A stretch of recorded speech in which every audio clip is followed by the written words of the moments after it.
It occurs to me that we are living in a time, and I just want to start out and teach a little bit, and I'm going to go wherever I go. But it occurs to me that we are living in a time of great skepticism. To you that are younger, that may be the only time you ever recognize, so this may be norm to you. But I remember a time when we used to believe in some things. I remember a time when we walked past each other in the street and we spoke. I remember a time that we would help the old ladies in the house with their groceries. I remember a time that the neighbors would look out for each other's kids. We used to believe in something. I remember a time that we were more patriotic and less political. We used to believe in something. I remember a time that we would go to the doctor, and if the doctor gave us medicine, we would take the medicine as prescribed just because we believed in something. The time has come today that it seems like skepticism is so pervasive that truth is hard to find. A solid, concrete belief system that we can all embrace and agree on becomes difficult over the smallest things. We don't believe in science, no matter how educated, no matter how many tests and evidence is brought before us. We don't believe in science. Then some folk believe in science, they don't believe in God. No matter how God moves and how many times he blesses, they don't believe in God. We don't believe in systemic racism, no matter how many videos we see. There are still some people that still refuse to believe. They're willfully blind. They're conveniently blind. They're blind because the blindness makes them comfortable. We choose to be blind. We don't believe in institutions anymore. We have our own form of religion.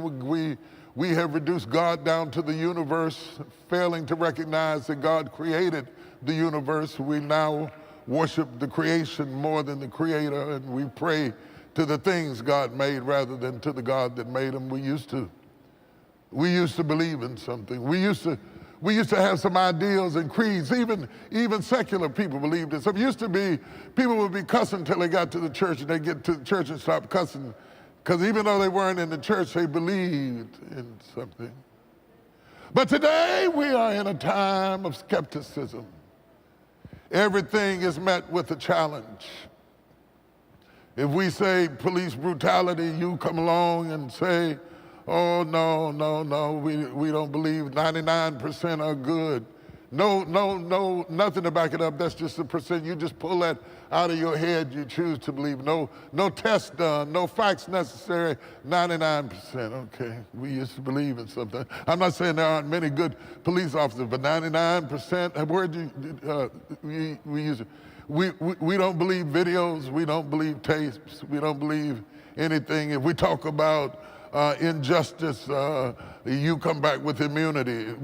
We used to believe in something. We used to coalesce around something, a constitution. We used to believe in the Constitution. Now we bend it and twist it to serve the political image that we want to create. The Constitution is irrelevant. It's who wins or loses, no matter how we have to scheme or cheat to get it. We used to believe in something. It's a hard job to preach anymore, because preaching is based on faith, and faith has gone out of style, and it's hard to pastor a church because we don't believe. We don't believe. We don't believe. My mama said, you don't believe snakes crawl. They don't believe in anything. They don't believe in parents. They don't believe in structure. They don't believe in respect. They don't believe in order. People have babies, leave them in the trash can. They don't believe in raising children. We used to believe in something. We're living in an era of skepticism. Truth is optional. It's your opinion. It's whatever you choose for it to be. Alternative truths, alternative realities. We used to believe in something. You used to be that you could enter into an agreement, and the Bible said the giving of an oath was the end of all strife. But now you're not even safe with a contract. We don't believe anymore. And now I have to admit, I'm not shocked that unbelievers don't believe. That's why they are unbelievers. We're always preaching against sin. Sin's not really the issue. Unbelief is really it is really the prevailing issue. We like to talk about the habits, like if you became more moral, you would be saved, but you can be moral and still go to hell. The gateway into the kingdom is belief. If you don't believe, you can't get in the kingdom. The criteria of being in the kingdom is to be a believer. It's to be a believer. It's to be a believer. It's to be a believer. I'm not shocked when people are unbelievers and they don't believe and they laugh at the gospel and they're trolls on the internet and they say all kinds of stuff. But I'm shocked sometimes to recognize that the skepticism that was outside the boat has crept through the pores of the boat. Somehow it has filtered through the pitch and got inside the ark, and now the church is talking like the world, and the world is talking like the church. The world is talking more about believe, and the church is skeptical. Skeptical of each other, skeptical of leadership, skeptical of organized religion, skeptical of everything, skeptical of anything, skeptical of God. Prove to me that there's a God. God doesn't have to be proven, he must be revealed. God never required that we prove him. He's not a science. We can't put him in a petri dish. We can't show him up under a microscope, because then you would need faith, and the criteria is faith. So God doesn't explain himself. He just is. He that cometh to God must first believe that he is, and that he is a rewarder of them that diligently seek him, that diligently seek him. You must first believe that he is. If you don't believe that he is, you can't come to him. Yeah, he won't prove it to you. He won't argue it out. You have to believe. Look a minute at John chapter 3, verse 14 through 18. I want to take a look at this scripture. I think it is important. I'm going to look at it. And as Moses lifted up the serpent in the wilderness, even so must the Son of Man be lifted up. That this is a blank check written on faith, that whosoever believeth in him should not perish. Not whosoever tithes, whosoever gives, whoever can sing, whoever can preach, whoever goes to Bible study, whosoever believeth in him should not perish. All those things are good, but the criteria is believing. Whosoever believeth in him should not perish, but have eternal life. Come on. For God so loved, God so the infinite God, so to the infinite degree loved the infinite power, the world, the infinite crisis, that he gave the infinite sacrifice, his only begotten Son, that whosoever believeth in him should not perish, but have everlasting life. Come on. For God sent not his Son into the world to condemn the world. God is not a police officer waiting to arrest you for a speeding ticket. God did not send his Son into the world to condemn the world. He's not waiting to execute you. God did not send his Son into the world to condemn the world, but that the world through him might be saved. Come on. He that believeth on him is not condemned, but he that believeth not is condemned already. I don't care what you do, I don't care what you give, I don't care what you buy, I don't care how you serve, I don't care how you smile. He that believeth not is condemned already, because he have not believed in the name of the only begotten Son of God. That's what God is mad about. You didn't believe in the name of the only begotten Son. The whole issue is about belief. It's about belief. It's about belief. It's about belief. This spirit of skepticism that has attacked our generation, has attacked our age, has led to unnecessary death, unnecessary murder, unnecessary pain, the annulling of institutions, the lack of solidarity, the accentuation of instability and anxiety, because when you don't have a truth to anchor yourself to, you're just floating around in the sea of an abyss of ideas, each one contesting the other one. It has led to arguments and fightings and murders and killings and shootings and arguing over turf, because there is no truth to anchor us. Truth anchors the soul. Truth holds us down. Truth opens up revelation. Truth opens up doors. It is about believing. It's about believing. Faith is the currency of heaven. It's what it is to heaven what money is to earth. It's what God uses to transact business. Abraham believed God, and it was counted unto him as righteousness. God said, I know you're not righteous, but if you believe me, I'll take the faith and give you righteousness that you did not earn. I'll impute righteousness unto you. I'll impart righteousness unto you. It's an exchange because you believe. He that believeth shall be saved. He that believeth not is condemned already because he has not believed on the only begotten Son. So if I were Satan, if I set out to destroy you, if I set out to kill you, I wouldn't spend a lot of energy fighting your morality, fighting your mentality, fighting your anxiety. I would come against your faith. Because without faith, it is impossible to please God. No matter how talented you are, if you don't believe him, it is impossible to please God. It's impossible to work for God if you don't believe him. It's impossible to build a ministry if you don't believe. It's impossible to preach if you don't believe. If you don't believe God, you can't do business with God, because faith is the currency of heaven. It is the substance of the thing I hope for. It is the evidence of things I don't see. It's a currency, you get it? It's exchange, like money, I can't eat it. Money I can't sleep in, and money I can't live under, but I can give it in exchange for goods and substances. It's written on it. It's an exchange medium. Faith is an exchange medium. So if I was Satan and I wanted to bankrupt you, it wouldn't be enough to take your money. If I take your faith, I've left you bankrupt. If I take your faith, I've left you poverty-stricken. If I take your faith, you got nothing to buy with. If I take faith, prayer don't have a leg to stand on. If I take faith, you can't have no peace. If I take faith, you can't have no joy. If I take faith, you can't have no victory. If I take faith, you don't have no power. If I take faith, you don't have no confidence. If I take faith, you don't have no boldness. If I have faith, you don't have no conviction. If I take your faith, you don't have no trust. If I take your faith, you don't have no comfort when you're grieving. If I take your faith, you're powerless, impotent, weak, incapable, irreconcilable differences. Your lack of faith insults God. It insults God. To not believe God is an insult. It is to suggest that maybe he's lying. Your lack of faith is an insult to God. Abraham became a friend of God because he believed him. Do you hear what I'm saying to you? I want you to understand how important faith is. Because if you don't understand how important faith is, then you won't understand the magnitude of this text. I must admit, this text comes at a bad time. Like all trials to your faith always come at a bad time. Trials to your faith don't come at a good time.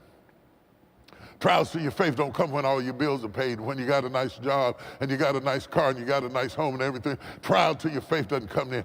Trial to your faith comes when all hell's breaking loose. Everything you was leaning on is given away. You're uncertain and insecure and vulnerable. That's when the trial to your faith has come.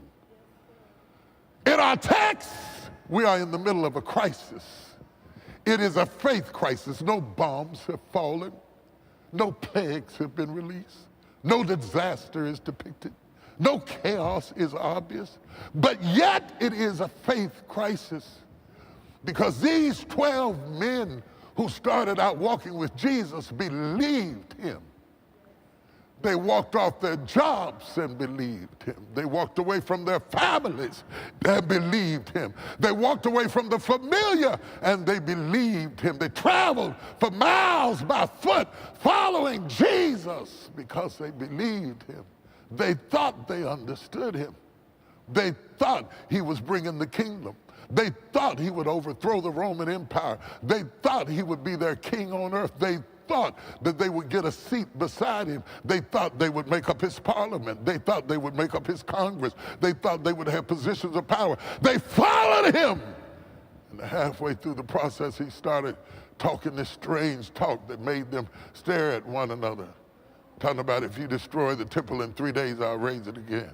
Except a grain of wheat fall into the ground and die, it abide alone. But if it die, it bring forth much fruit. Why is he talking about death? Why does he keep talking about death? What's he talking about? What's he talking about? What's he talking about dying? Why is he talking about dying? He kept talking about dying. Why is he talking about dying?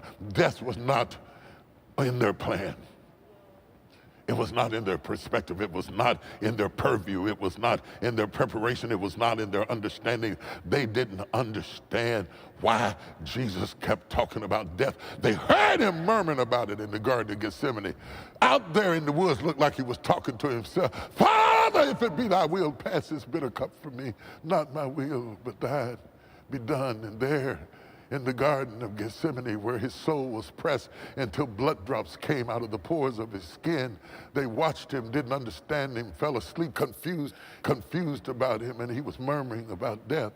He was murmuring about death, and the pressure was mounting, and the politics were mounting, and the Pharisees were against him, and the Sadducees were against him, but they weren't afraid because Jesus had power. They'd seen him walk on water. They had seen him heal the sick. They had seen him raise the dead.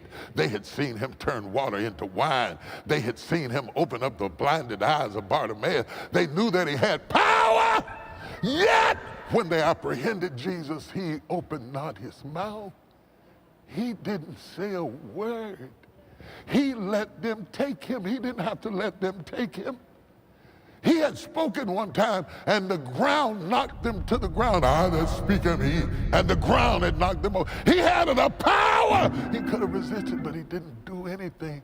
He turned into this lamb-like individual that they were not familiar with, and he didn't say a mumbling word, and they drug him around like he was a little boy. From judgment hall to judgment hall, they snatched him around. They beat him like he was a slave until his entrails were hanging inside out.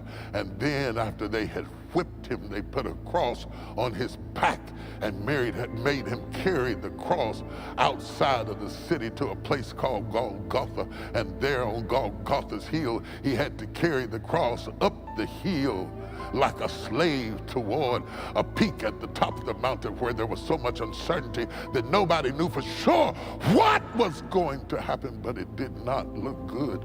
Most of the disciples ran away. And Peter, he went to cussing, saying, I was never with him. I was never with him. I was not with him, because Peter was afraid, and rightfully so, because they were getting ready to kill Jesus. They were getting ready to kill Jesus. And now push had come to shove. Only one disciple said, I'm going to die with him, and that was Thomas. Thomas said, we must go. I must go and die with him. Thomas. Yeah, Thomas. I know you call him Doubting Thomas. You got a name for everybody. But he wasn't always Doubting Thomas. He had been confirmed and convinced and committed in his faith. And he had believed Jesus. And he was prepared to go to Jerusalem to die with Jesus. But the pressure was mounting. And it got worse. And they beat him so bad he wasn't recognizable. They stripped him of his clothing. And he went like a lamb to the shears, and he never fought back, and he never said anything, and he didn't do any of those miraculous things they had seen him do over and over again. It was as if he had lost his power.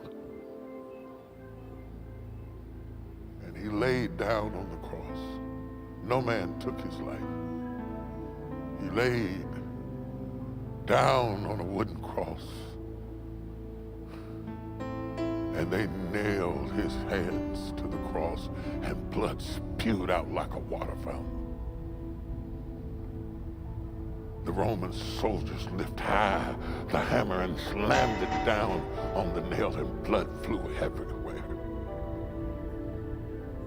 And again, they swung it down again, and blood flew everywhere. They crossed his feet together, I believe symbolic of the Jews and Gentiles come together up under one gospel. They put them all together, and boom, they slammed it down again. And once they had got him fastened, affixed firmly to a wooden cross, a cross that he had made himself, a cross he had created, a mountain he had hollowed out, they lifted him up on the cross, and they hung him high, and they stretched him wide. And there the Savior of the universe lay on the cross, stripped naked, powerless, impotent, murmuring, almost sounding delirious, uttering things that made no sense. I thirst. Talking to his mother, behold thy son, son, Behold, thy mother. Changing languages. Eli, Eli, lama sabachthani. My God, why hast thou forsaken? Can you imagine what it would be like to be a disciple of Jesus and hear Jesus say, Eli, Eli, lama sabachthani. My God, why hast thou forsaken? Why should I stay if God left? Their faith had come to a crushing blow of crisis and uncertainty. What in the world are we going to do? How do I go back home and tell him that maybe he wasn't who I thought he was? And maybe he couldn't do what I thought he could do. I saw him do it, but then when he needed to do it most, he didn't do it. How am I going to tell? How do I get my old job back? How do I explain to my wife why I spent 3 years following around somebody who died like a criminal on a cross? And most of the disciples ran to a room and hid because they said if they killed our pastor, they'll kill us too. They locked themselves up in a room, and I heard that Judas hung himself in the potter's field. They didn't go see, but it was rumored that he had committed suicide. And there were rumors that suggest somebody might have broken into his grave and taken his body. And Thomas had decided,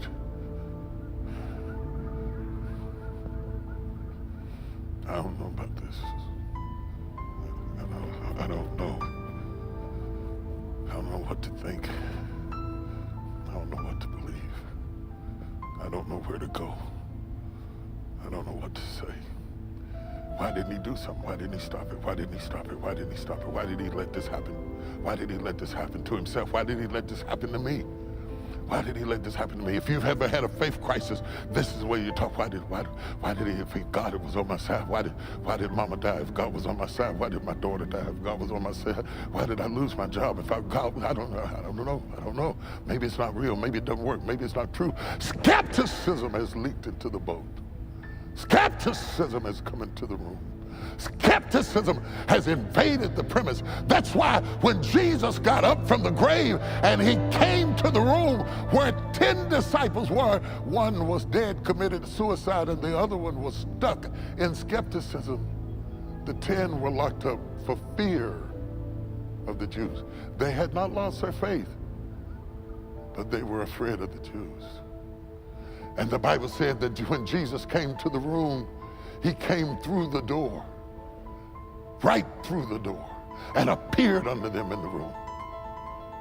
I know they thought, oh God, this is a ghost, but then he ate fish, and spirits can't eat. Spirit enough to go through the door, and man enough to eat fish on the inside. Only God could do things like this. But the problem was, he did it while Thomas was gone. Thomas was not in the room when Jesus first showed up. He was out someplace trying to figure out whether he should believe or not. And maybe I shouldn't go back to that church. And maybe I shouldn't be into that because this is not working. And I might get killed.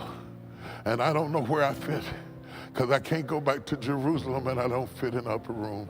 And I want to talk to somebody who feels like you don't fit anywhere. And you're too much of the world to be in the church. And yet you're too much of the church to be in the world. And so you pace back and forth because you don't fit anywhere. And you believe, sort of, but you got some doubt and you got some worry. And your faith is in a crisis. Your faith is in a crisis. You think your life is in a crisis? No. You think your money's in a crisis? No. You think your family is in a crisis? No! That's all what the devil is using. Your faith. Your faith is in a crisis. And having your faith in a crisis is what Jesus had warned Peter about. He told Peter, you remember? He says, Satan has desired to have you, that I might sift you, that he might sift you as wheat. But I prayed for you that your faith fail you not. I didn't pray that you wouldn't fail. In fact, before the cock crows, you're going to deny me 3 times. And I didn't even pray about that. I prayed that your faith fail you not.